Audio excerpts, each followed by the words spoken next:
Assalamualaikum warahmatullahi wabarakatuh. Sebelumnya perkenalkan, nama saya Raffi Daniswara dari jurusan Ilmu Komunikasi dari KM 4404. Jadi di sini saya akan mempresentasikan terkait dengan materi literasi digital, yaitu media sosial. Yang pertama itu terkait dengan informasi, yang kedua adalah identitas, dan yang ketiga adalah jejak digital.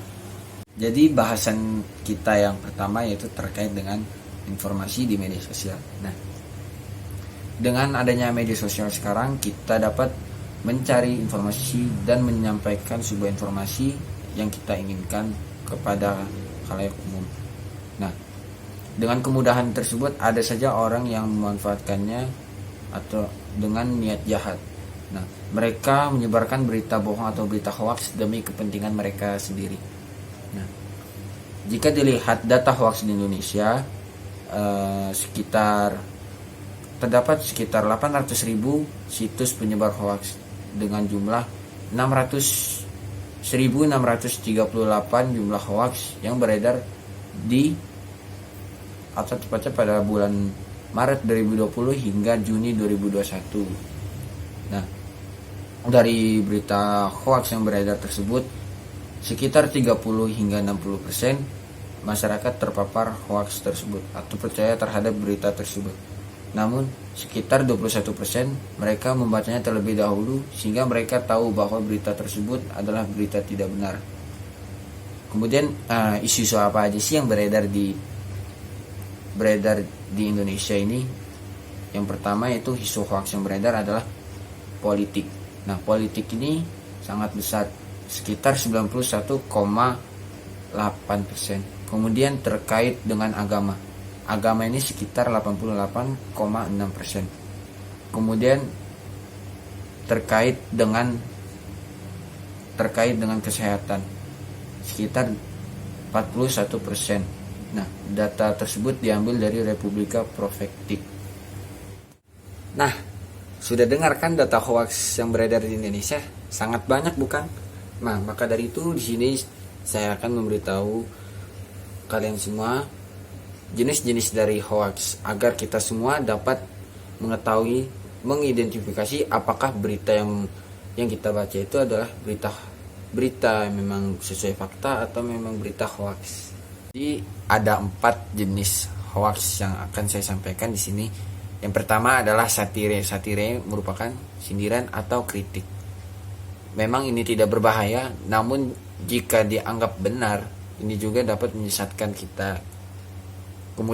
Kemudian yang kedua adalah misleading content. Nah, ini merupakan gambar yang diarahkan untuk mendeskripsikan isu lain. Kemudian yang ketiga ada false context. Nah, ini merupakan informasi asli yang disebarkan dengan konteks yang keliru. Jadi menimbulkan persepsi yang berbeda-beda, menimbulkan masalah. Kemudian yang keempat, yang terakhir adalah false connection. Ini merupakan jadi informasi judul dengan isi itu tidak sesuai gitu. Jadi pembahasan selanjutnya yaitu terkait dengan informasi dan jejak digital.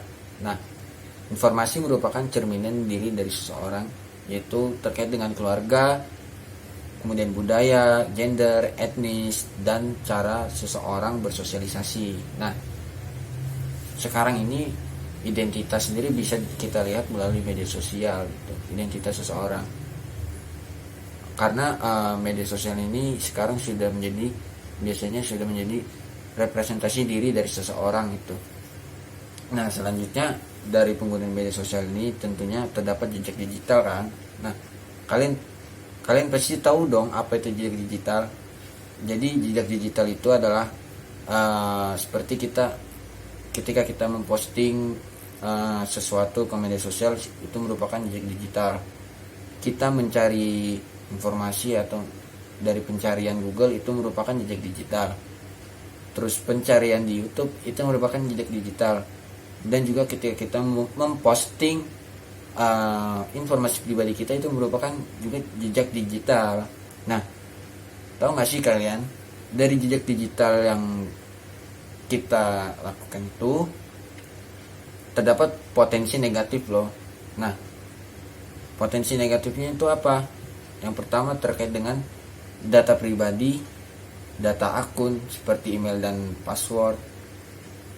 Kemudian ada data finansial seperti informasi kartu kredit. Nah, jika tiga data tersebut kita posting ke media sosial atau kita publish ke internet, maka kita terkena dampak negatif seperti data pribadi digunakan, bisa saja digunakan untuk pinjaman online, terus email kita diganti passwordnya, dihack, digunakan untuk hal-hal yang negatif. Kemudian seperti info kartu kredit dipakai tanpa seizin kita. Nah, kemudian dampak yang kedua adalah bisa saja yaitu pencemaran nama baik. Nah, dari kedua potensi negatif tersebut, bagaimana sih cara menghindarinya? Jadi, yang pertama itu jangan memposting data pribadi yang memang sangat penting ke media sosial. Kemudian yang kedua adalah private akun media sosial kalian, agar tidak semua orang bisa melihat kita gitu. Jadi hanya orang-orang yang tertentu yang bisa melihat jejak digital kita gitu. Mungkin itu saja, sekian dari saya presentasi hari ini. Apabila ada salah kata, saya mohon maaf. Pada Allah saya mohon ampun. Semoga presentasi hari ini dapat bermanfaat. Wassalamualaikum warahmatullahi wabarakatuh.